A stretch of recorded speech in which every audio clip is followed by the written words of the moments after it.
Time now on Sky Sports Radio for Going Greyhounds for your daily update of the latest news and tips. And joining us now, Liam Tapper from Greyhound Racing New South Wales. How are you, Liam? I'm very well today, Cozzy, and I'm geared up for another great episode of Going Greyhounds lined up for our listeners today. Following the news that broke yesterday of Feral Franky retiring from racing, I guess many people across the industry was sad to see this happen. Such, though, was the Feral's standing that many people outside the sport have felt his retirement too, not just those involved in greyhound racing, because he developed into a character and an icon of our sport. So on today's show, we're very lucky. We're going to speak with Feral Franky's owner, Lyndall Mcintyre, and get an insight into what that ride was like for the Feral. We're joined on Going Greyhounds by Lyndall. Lyndall, how are you going today? Good, Liam. How are you?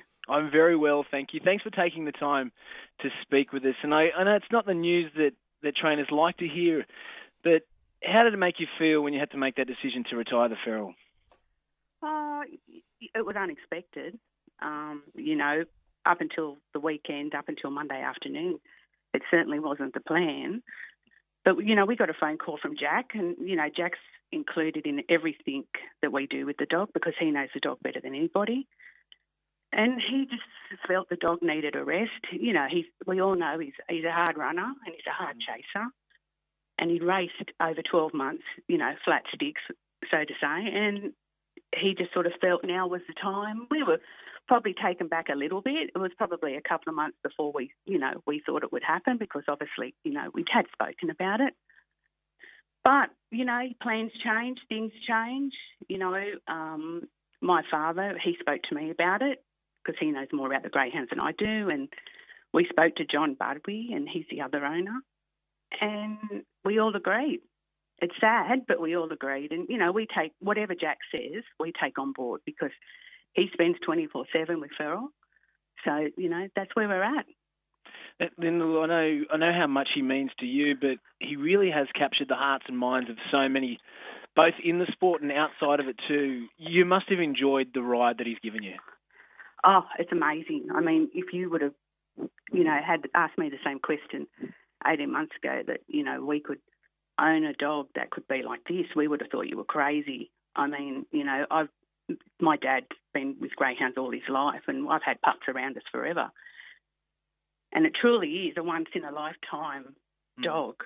This is what greyhound people dream of. And so the ride's been, it's been exciting. It's been stressful because obviously, the bigger the dog, the bigger the races, the bigger the prize money. Well, the bigger the stress that comes with that. But I look back, it's just gone so fast, the time, and we're just very, very grateful. Yeah, and I guess he came at a time when greyhound racing was looking for a hero. In some ways, we were searching for, and I use this loosely, a Winx of our sport, and a greyhound we could all get behind, and we certainly did that. We certainly got behind his raw, Aussie battler style of winning that he produced. Did you ever think it would get this big, Lyndall? Oh, I mean, not in a million years. I mean, obviously he's got a cheeky name, and the public have taken to that. But he, it had to be more than just that to make him what he is. I mean, he's an exciting race dog. His style, his direction's out of this world. I said, he's all business. I don't know. I think he just gives people hope. He never had the luck of, being the first out of the box. And, I think he just gives people hope. He just made people excited and he brought that buzz back to racing. And we, as the Budwy family who own him also, and of course my family, we were overwhelmed with the support that he got. Like, it was quite, when it first started happening, we just couldn't believe it. And I guess it really like a tidal wave, really, wasn't it? Because, like you said, his racing style is that slow out of the boxes, but just comes from behind, weaves his way through, and it was that real track sense that he had, which made him quite unique. I'm no expert, but, I've never seen, and a lot of people say to me, we've never seen anything like it. I mean, there's times when, he's racing, and it's like he's got a jockey directing him. I mean, he can use the track, all over the place.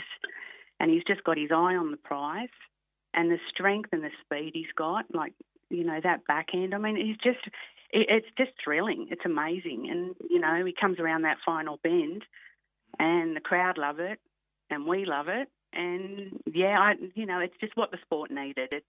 I don't think you had to be a fan to appreciate what Feral did. No, absolutely not. And I can tell you what, some of the feelings that people got down there at Wentworth Park, or right across the eastern seaboard, seeing him run, the noise that he generated at Wentworth Park was something truly remarkable. Lyndall, we appreciate you taking the time, joining us on Going Greyhounds. We don't want to keep you for too much longer. On behalf of everyone right across the industry, we say thank you for providing us with the joy that Feral Franky brought so many of us, and we wish you all the best with him at stud. Thanks, Liam. We'd just like to say, too, from the Budweys and from my family, thanks to, obviously, Dave Stanley. Thanks to you guys for your support, and obviously all the race goers.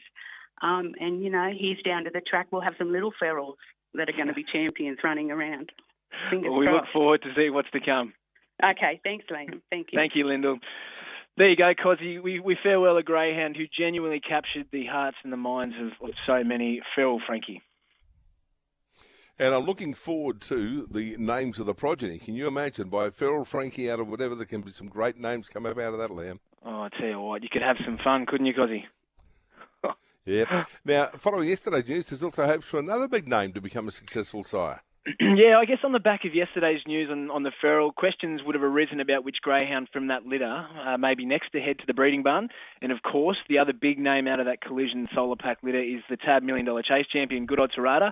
We can confirm exclusively on thedogs.com.au that Frank Hurst will not be sending him to stud in the immediate future. Instead, planning on tackling the 2020 Bathurst Cup. He did say that his champion greyhound, who sits third on the all-time greyhound earners list here in Australia, will get to the breeding barn one day. However, in the meantime, he's going to head to Bathurst and then hopefully receive an invitation to the Temley at the Meadows on February 15. So who knows, because another one out of that collision solar pack litter, gee whiz, it's exciting times in greyhound racing breeding.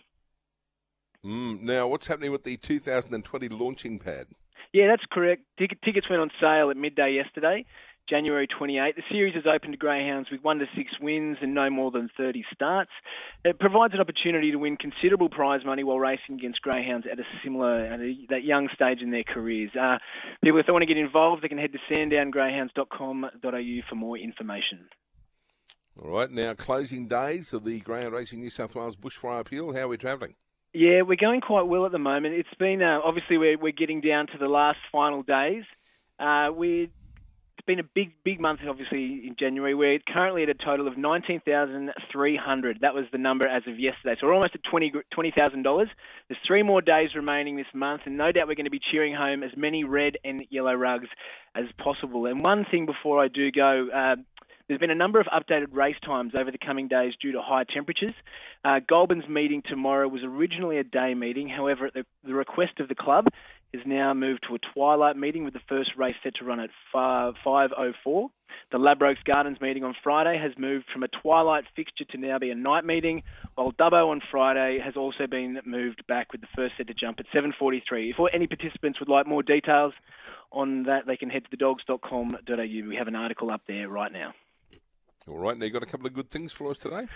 Gee whiz, Cozzy, I'm going to try my best. At Richmond, we have Savoy Brown, race 7, number 8. According to thedogs.com.au, this one it's a tricky affair, this race, with the main hopes Savoy Brown and Esparta poorly drawn. However, both have good pace, and when they're at their best, they should prove too good for their rivals in this one. But thedogs.com.au have gone with Savoy Brown as the top pick after 2 consecutive victories here. Now, in Wentworth Park, Kamikaze Cowlick, race 6, number 8. She is another box 8 bandit who can atone for the punters with another crack from the pink here tonight. So thedogs.com.au have her as the best option for the night at Wentworth Park. Those numbers again are Richmond, race 7, box 8, and Wentworth Park, race 6, box 8. Terrific. Good on you, Liam. Have a great day, and we'll talk to you soon. Fantastic, Cozzy. Have a great day too.